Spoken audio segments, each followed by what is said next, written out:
हाँ जी दिलबरोज़, तो बात कुछ ऐसी है कि इमोशनल वाइब्स हैं। और इमोशनल वाइब्स इसलिए हैं क्योंकि होम सिकनेस की बात आज होने वाली है। और मैं जानता हूँ कि मुझे इतनी ज़्यादा इमोशनल वीडियोस नहीं बनानी चाहिए जो कि ये बनने वाली है, और थोड़ी सी लंबी भी। बट द पॉइंट इज़ कि ये बात करना बहुत इम्पोर्टेंट है, और वो इसलिए इम्पोर्टेंट है क्योंकि मेरे पैर में कुछ हो गया था बहुत ज़्यादा, काफ़ी ज़्यादा पेन था। तो वो अभी आप देखोगे तो आपको पता लगेगा। कल रात में तो काफ़ी पेन था, बट अभी मैं उठा हूँ तो मुझे देखना है कि क्या हाल है। थोड़ा मतलब मूवमेंट तो रिस्ट्रिक्टेड ही है इस पैर की, बट देखते हैं यार, थोड़ा सीन सा पड़ गया है। जिवे पूरा कर तेरे नाल गया, हर रट हर मौसम साल गया। जिवे पूरा कर तेरे नाल गया, हर रुट हर मौसम साल गया। ना आहट ना कोई दस्तक है, घर बिन तेरे बेमतलब है। हाय इंज लगदा मैनू हाँ, जिवें रुसिया सारा जहां तेरी आज पता लग रहा है कि घर की क्या वैल्यू होती है। पैर पूरा तो इसमें नहीं आएगा, बट जितना भी आ गया उतना सेक करते हैं।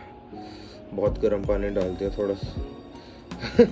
मैं होम सिकनेस एक ऐसी चीज़ है जो अकेली नहीं आती, अपने साथ लाती है एंग्जाइटी, अपने साथ लाता है डिप्रेशन, जिसकी वजह से बहुत ज़्यादा प्रॉब्लम्स हो जाती हैं।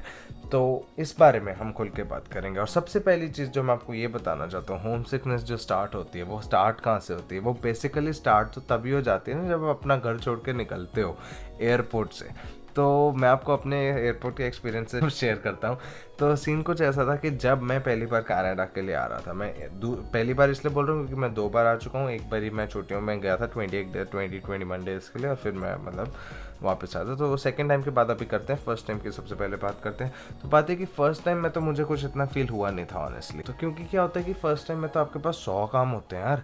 आपको ये होता है कि अंदर जाना है, ये करना है आपने, you have heard a lot of things about it, that airport पर ये होता है वो होता है। And also in my case मेरे पास तो एक एक्स्ट्रा बैगेज भी था, तो मुझे वो भी बुक करवाना। तो I had this additional burden on me. मतलब बहुत चीज़ें होती हैं यार, you are thinking about a lot of stuff, और उसके बाद बहुत टेंशन होती हैं। तो इतना इमोशनल फर्स्ट टाइम में नहीं होता ऑब्वियसली। मतलब जब घर पे आप केक कटिंग वगैरह कर रहे होते हो, जब आने से पहले, तब थोड़ा फील होता है। तब आपके मतलब यू मीट एवरी वन, अपने अपने नानी से, अपने अपने अपने पेरेंट्स से, अपने अपने ग्रैंड पेरेंट्स से, जिससे भी आप मिल रहे हो, मतलब you feel very emotional and stuff like that.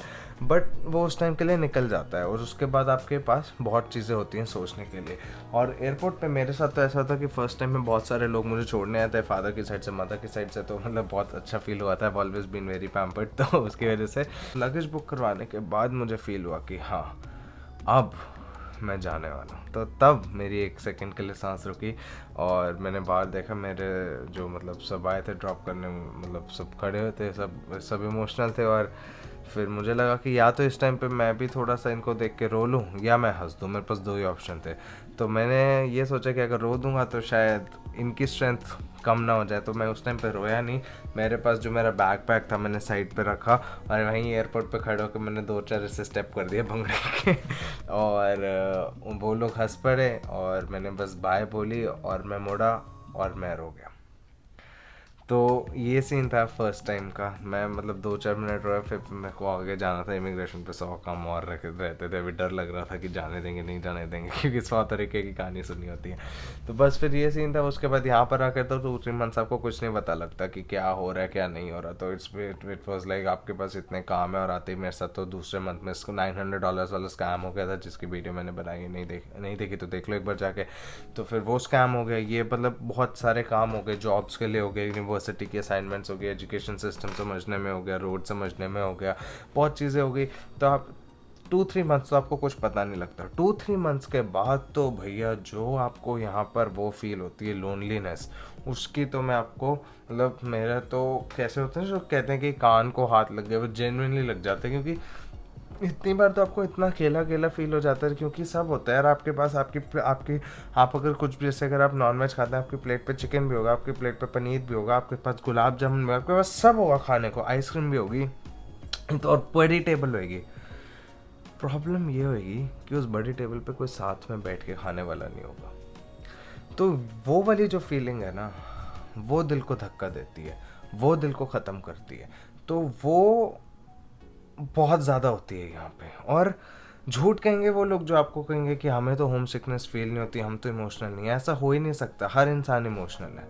और आप चाहे इस बात को माने चाहे ना माने, मेरा ये मानना ज़रूर है कि अगर आपकी लाइफ में इमोशंस नहीं है तो is equal to the same thing कि आपके खाने में नमक नहीं है। थोड़ा टाइम तो आप चला लोगे, बट एक पॉइंट के बाद आपको मतलब वो सब आ ही जाता है, वो उसके बिना आप रह नहीं सकते। It's not feasible. कैसे डील करने हैं इन सब से, उन पे बात पर उन चीज़ों पर अभी हम आते हैं। बट मैं आपसे साथ सेकंड एक्सपीरियंस शेयर करूँगा जो मेरे लिए बहुत लाइफ चेंजिंग कह लो, या बहुत इमोशनल कह लो, या बहुत बहुत बहुत मैटर करता है, ये मान लो।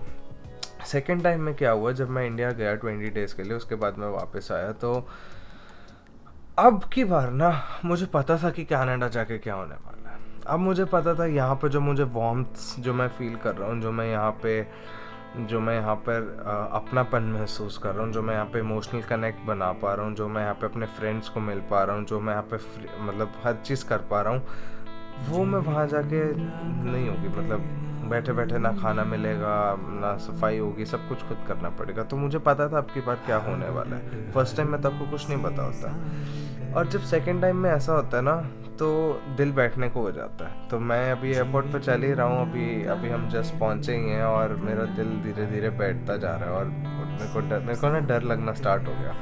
और पहली बार जब मैं फर्स्ट टाइम आया था, तब जब मैंने अपने मॉम को हग करा तो मैंने कंट्रोल कर लिया था। वो होता नहीं, यहाँ पे रोना फंस जाता है, और फिर आप कहते हो कंट्रोल हो जाता है, वो बस आपको बोल नहीं पाते, बोलोगे तो आंसू निकल जाएंगे। तो वो मैंने फर्स्ट टाइम में कर लिया था। सेकंड टाइम में मेरे से सारा जहां तेरी अख दा तारा वगे पानी खा।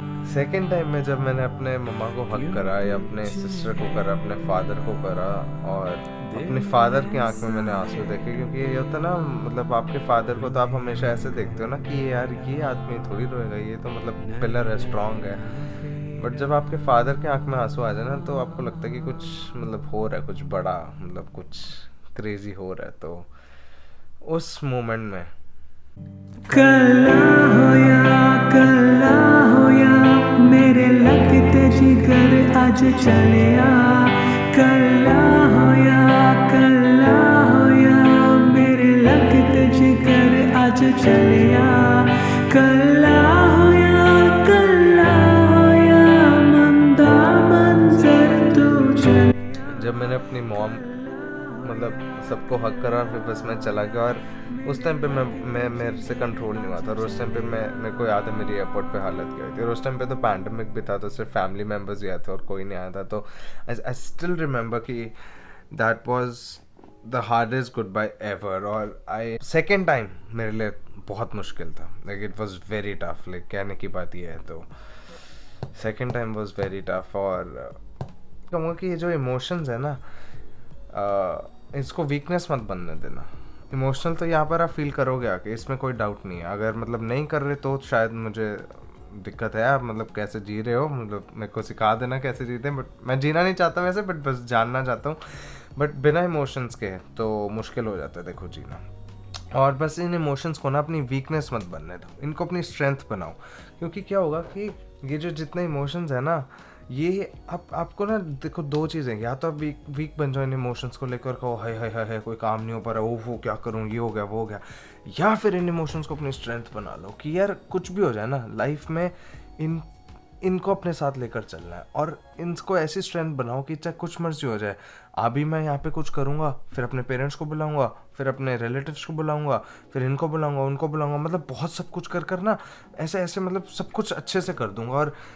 और मतलब जो आपने ड्रीम सोचे होंगे, जो आपने अपनी लाइफ में सोचा होगा कि मेरे को वहाँ तक जाना है या ये अचीव करना है, वो सब धीरे धीरे करते रहो। और वो उन सब में मतलब आपका हार्ड वर्क तो ऑब्वियसली काम आएगा ही, बट ये इमोशंस बहुत बड़ा मेजर रोल प्ले करते हैं उन चीज़ों में। तो मेरी रिकमेंडेशन तो यही है कि इन इमोशंस को स्ट्रेंथ बनाओ। अब हम बात करते हैं कि ये जो होम सिकनेस है जब हो रही है तो इसका सॉल्यूशन क्या है, कि मतलब साथ में जब डिप्रेशन हो रहा है, एंग्जाइटी हो रही है, तो मतलब इन चीज़ों का सॉल्यूशन क्या है। देखो, मैं कोई मेंटल हेल्थ प्रैक्टिशनर या डॉक्टर तो नहीं हूँ कि मैं आप लोगों की हेल्प कर सकूँ, बट मैं आपको सॉल्यूशन दे सकता हूँ जो मुझे काम आते हैं। देखो, जब आपको होम सिकनेस होनी स्टार्ट हुई, आपको जब कुछ फीलिंग ऐसे स्टार्ट हुई, तो सबसे बड़ा सॉल्यूशन तो है कि पहले कोई हॉबी ढूंढ लो। ये सबसे बड़ा सॉल्यूशन है। जैसे मुझे व्लॉगिंग का इंटरेस्ट स्टार्ट हुआ तो मैंने व्लॉगिंग स्टार्ट करी। उस हिसाब से आप लोग भी ऐसा कुछ ढूंढ लो जिससे आपको कुछ ना कुछ किसी ना किसी फील्ड में हेल्प होनी स्टार्ट हो जाए। जब वो पढ़ाई हो सकती है, जब कोई और काम हो सकता, कुछ भी हो सकता है, मतलब जो भी आपको पसंद है। बट चाहे रीडिंग कर लो, चाहे मतलब ये आर्ट ड्राइंग कर लो, डांस कर लो, सिंगिंग, जो भी है, मतलब एक ना एक फोटोग्राफी कर लो, कुछ भी है, मतलब ये एक हॉबी ज़रूर अपने साथ में रखो, क्योंकि हॉबी ना आपको बहुत इंडल्ज रहने का मतलब चांस देती है। आप किसी ना किसी चीज़ में बिजी रहते हो, तो जब बिजी रहते हो ना तो दिमाग उस साइड कम जाता है, क्रिएटिव साइड पे ज़्यादा जाता है। एक चीज़ तो ये होगी। सेकंड चीज़ ये है कि देखो, यहाँ पर आके ना दोस्त बहुत बनते हैं, मैं ये मना नहीं कर रहा, बट बड़े हुए हो ना, उनके साथ एक अलग ही बॉन्ड होता है, क्योंकि वो आपको पहले से जानते हैं, आपको उनको पता है आपकी नेचर के, आप कैसे हैं, आप कैसे बात करते हैं, सब कुछ पता है उनको, आपको कुछ बताना नहीं पड़ता। यहाँ के सब कुछ स्क्रैच से स्टार्ट करना पड़ता है। तो अगर तो आपको ऐसा कोई यहाँ पे फ्रेंड मिल जाता है जो आपको अच्छे से समझ सके तो बहुत बढ़िया बात है। नहीं तो अपने कंट्री में अपने पेरेंट्स से या अपने फ्रेंड से बात ज़रूर करते रहो टाइम टू टाइम। कहते हैं कि ऐसे उनको बता, मतलब बहुत लोग कहते हैं कि हम लोग उनको कुछ बताएंगे नहीं वरना वो स्ट्रेस ले लेंगे, वो क्या सोचेंगे, वो तो टेंशन में आ जाएंगे। अगर वो टेंशन में आ जाएंगे तो आप ये बताओ, आपकी जो मेंटल हेल्थ ख़राब हो रही है तो वो देखकर वो खुश होंगे? नहीं खुश होंगे ना। तो इसकी वजह से जो बात करनी है अपने पेरेंट्स से खुल के करो।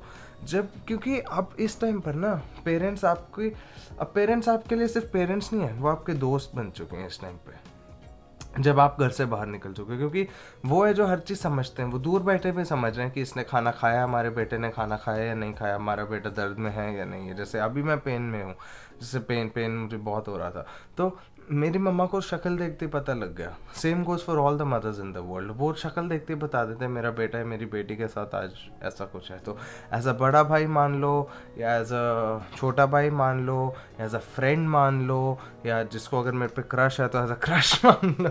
लेकिन उनको बहुत सेल्फ इम्पोर्टेंस दे रहा हूँ यहाँ पे।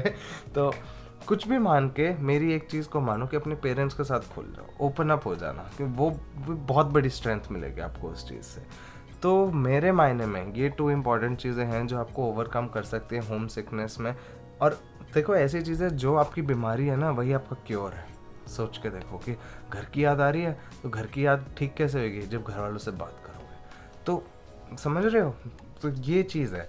तो बीमारी को मार रही है, तो मतलब बीमारी is a very wrong word जो मैं यहाँ पे यूज़ कर रहा हूँ, बट जस्ट फॉर एग्जांपल, बस समझ जाओ तो क्या कह रहा हूँ मैं। तो ये चीज़ है, और आई होप कि जब आप यहाँ पर आएँ तो you tackle it in a very brave manner. और कोई दिक्कत आए तो ऑब्वियसली इतने सारे लोग हैं आपके अराउंड कि सबसे शर्म आती है बात करने में, तो मुझे पर्सनल मैसेज भेजा आप इंस्टाग्राम पे, कोई दिक्कत वाली बात नहीं है।